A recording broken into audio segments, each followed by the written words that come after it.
4 children killed in a house fire, and tonight a community coming together to honor the victims and support their family. We'll take you to a poignant vigil in Summers tonight. And happening right now, a traffic alert. Route 80 is now open after a serious crash in Madison. We're getting the latest from investigators. A crowded night at the Simsbury Zoning Commission meeting as residents made their voices heard about a plan to build hundreds of new apartments in town. What they had to say coming up on the news at 10. Now at 10, this is Fox 61, Connecticut's news station. And we begin tonight in Summers, where the community is coming together in the wake of tragedy. 4 children killed in the overnight hours after their house erupted into flame. Thanks for joining us tonight at 10. I'm Brent Harden. And I'm Sarah Sanchez. People all across the state are joining in grieving for 2 families who lost everything. Yeah, it first broke out late last night. Flames completely engulfing the 2-family home on Quality Avenue. Fire crews were on scene in just 5 minutes, managing to rescue several people, even someone who was forced to jump from the 2nd floor. But as we said, 4 children, ages 5, 6, 8, and 12, all part of the same family, did not make it. This is a small community, so everybody knows everybody else. So these obviously are 4 kids that are in our community. So it definitely hurts a lot of our members. In total, 12 people lived in that building, a family of 4 and a family of 8. We're told in addition to the deceased children, 3 other people were injured, one with serious burns. A firefighter was also hurt, but is expected to be okay. Officials have yet to identify the victims. Unspeakable pain, of course, being felt all across Summers tonight, but it's bringing the neighborhood together to support the families impacted. Fox 61's Jake Garcia is in Summers now with more. Well, nearly 24 hours after this deadly fire at this home on Quality Avenue, dozens of neighbors came out to grieve and remember the lives of those lost and to pray for the surviving family members, leaving behind this small vigil. Just after nightfall, a crowd of Summers community members gathered with neighbors for a candlelight vigil, remembering the lives of 4 children, ages 5, 6, 8, and 12, all of whom died after a house fire Tuesday night on Quality Avenue. Neighbors sharing stories of how the kids would play up and down the street with other kids in the neighborhood, saying they brought so much joy to this community. The vigil quickly formed with candles and stuffed animals laid not far from what's left of the burned home. No one from the vigil wanted to speak on camera, but a relative told the crowd the family has found some comfort in the support of the community during this difficult time. The crowd said a prayer for those who survived and for the first responders who tried to rescue the kids and fought the flames. Phyllis DeGioia with the nonprofit Honor Wellness Center says the trauma first responders face after calls like this can leave lasting effects. Those lasting effects can be loss of sleep, it can be nightmares, irritability, mood disturbances, a sense of hypervigilance, and a lot of times there's a second guessing. What if we had gotten there sooner? What could we have done differently? What more could we have done? And most of the time, the answer is nothing. DeGioia urges all those who are reeling with this tragedy to continue to be there for each other in the long run. After a traumatic event, it's a beautiful thing to behold that support, that outpouring that can most commonly happen. It's usually, though, in the weeks after that when everybody is starting to kind of move on, the family that's immediately involved or the loved ones that are immediately involved still need that support. And 2 dogs also escaped the fire, and volunteers with CT Dog on Recovery said they were last spotted together in a wooded area nearby. Now volunteers are monitoring the area and hopes to reunite them with their owners. Live in Summers, Jake Garcia, Fox 61, Connecticut's news station.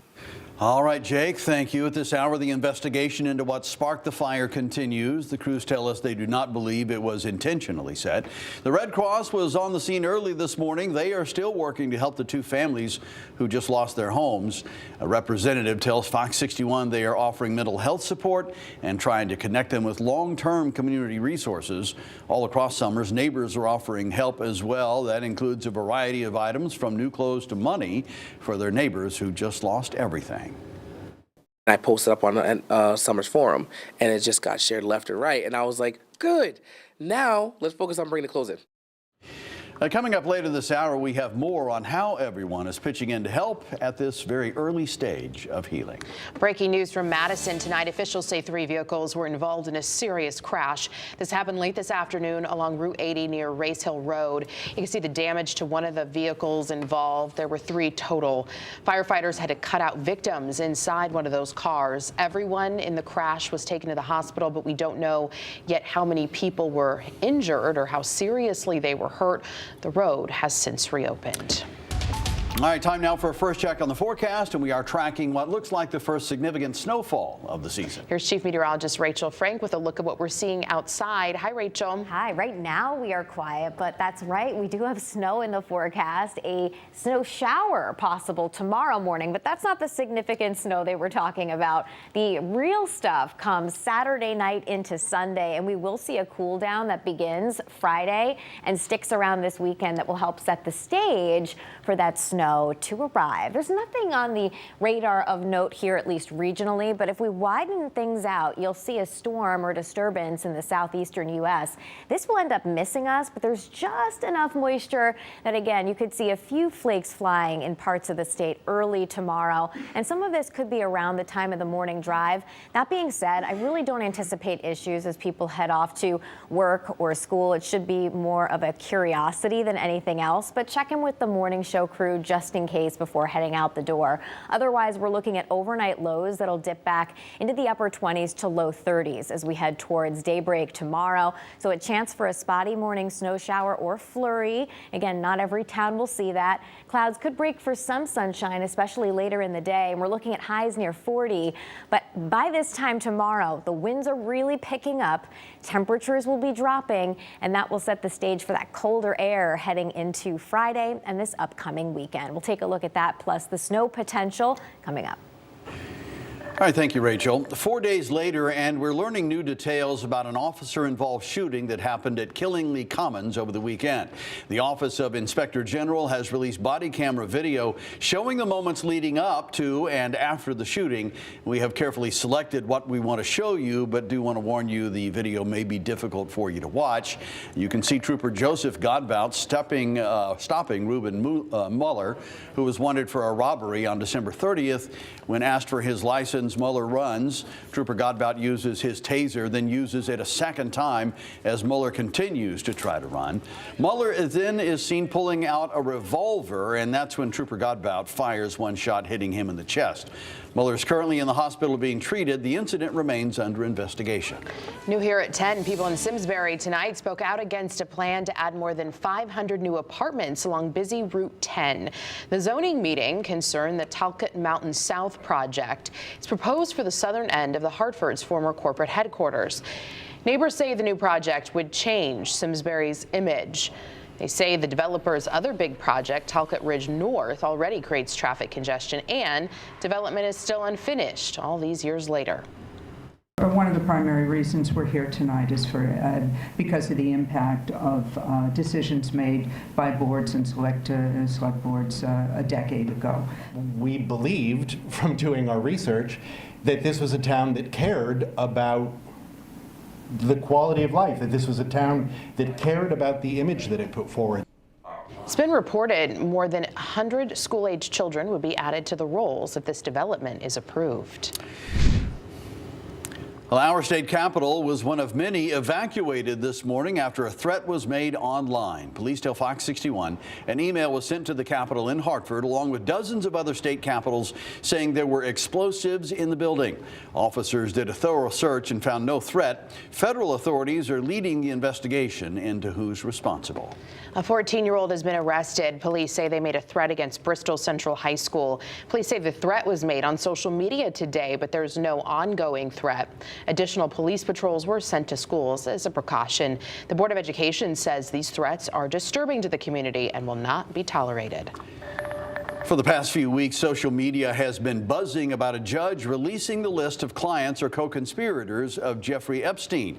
And part of that document was released today, but it's not holding many revelations. Named former Presidents Bill Clinton and Donald Trump, they were listed in previous releases, and today's document does not accuse them of any wrongdoing in relation to the disgraced sex trafficking financier. The documents are related to a lawsuit filed in 2015 by one of Epstein's victims. More documents are expected to be released in the coming days. Former President Donald Trump's calling on the U.S. Supreme Court to review the ruling that banned him from Colorado's presidential primary ballot. The Colorado Supreme Court chose to remove Trump from the ballot over the alleged role in the January 6th insurrection. Trump's legal team has also asked the state of Maine to review a similar ruling that bars him from that state's ballot. Colorado's ruling was the first time in history a court disqualified someone for running for president for a violation of an insurrection clause in the Constitution's 14th Amendment. Well, the sounds of hockey skates slicing the ice tonight warmed the hearts of a Farmington family whose teenager died in a crash caused by a drunk driver. Tonight's Luke Rue Memorial Hockey game featured the Farmington Valley Generals facing off against the hometown Avon Old Farms team. Rue was killed in 2022, just 11 days after graduating high school. The foundation that bears his name raises awareness of lives lost to drunk drivers and raises money for the sports he loved, hockey and baseball.